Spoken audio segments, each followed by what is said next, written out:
Shooting an Elephant by George Orwell. I love this story. I really love this story. Because for me, it is just a great example of the art of storytelling. And that already begins with the opening of the story. Now, I understand that there might be many readers who will say, well, so what is so special about this opening? It doesn't start with a bang. Actually, it's reflective, it's descriptive, it's analytical when Orwell writes about his relationship to the Burmese.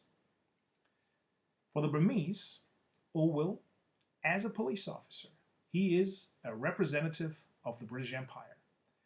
And the Burmese, they hate the empire. And because of that, they will hate Orwell. And Orwell understands that. Because he hates the empire too. He sees the empire in the exact way as the Burmese see it. For Orwell, the empire is an instrument of power. The empire exploits people. The empire suppresses people. It tortures people. And Orwell, well, he would really love the Burmese to understand that he understands them, that he is actually on their side.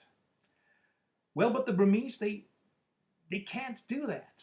They look at him, they see the man in the uniform, they see the empire. And so they treat him with disrespect, with disgust, with open hatred. And for Orwell, this is a very difficult situation to deal with, to cope with. Because on the one hand, he has sympathy for the Burmese, a lot of sympathy. He kind of knows that they are morally right. But on the other hand, there are his fantasies of killing the Burmese because he suffers under their showing of disrespect. And he gets to the point where he hates them for that. So there's an inner conflict that he just can't resolve. And then, in a way, suddenly, the elephant shows up. The first stories come up. There is a wild elephant, he killed a man, destroyed a few huts in a village, and Orwell, he gets his gun. And the reader now might think, hey, now the story really starts. Finally, there is some action. And he actually kind of might, in a way, forget what he just read. Because from now on, all his attention will be on the upcoming confrontation. Orwell against the elephant. With every page, this confrontation comes closer. With every page, anticipation is rising. The reader will ask, well, Orwell, what will he do? Will he shoot the elephant? Will he not shoot the elephant? Maybe the elephant will kill Orwell. The reader is drawn into that story. The structure of the story, of course, resembles the traditional structure of the Western. In every Western, the dramatic highlight is the final showdown. In case of shooting an elephant, it is of course the showdown between man against beast.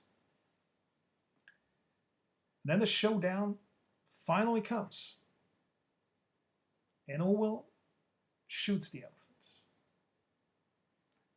And Orwell describes vividly, with a lot of details. It becomes painfully vivid for the reader to read through that. Orwell describes very vividly how much pain the animal suffered in his last moment on this earth. He describes the suffering and the pain that he, Orwell, caused.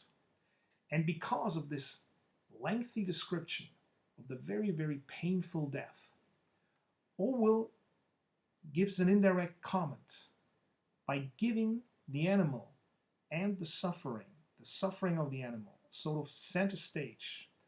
He makes it clear to the reader that he thinks, that he knows, that he actually made the wrong decision.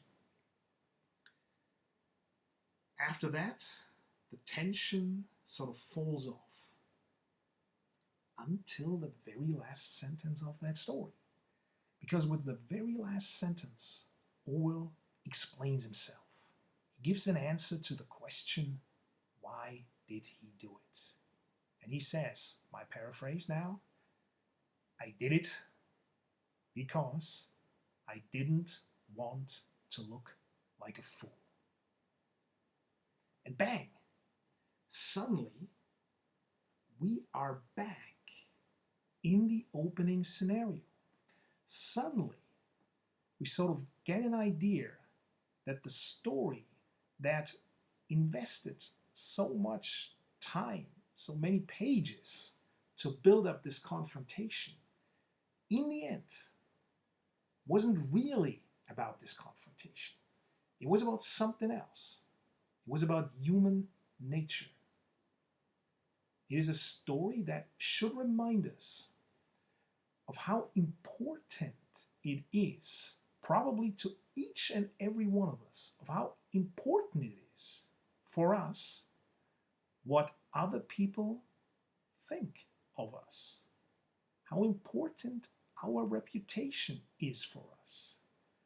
It reminds us of what people are willing to do, what people are capable of doing to save face, to save their reputation.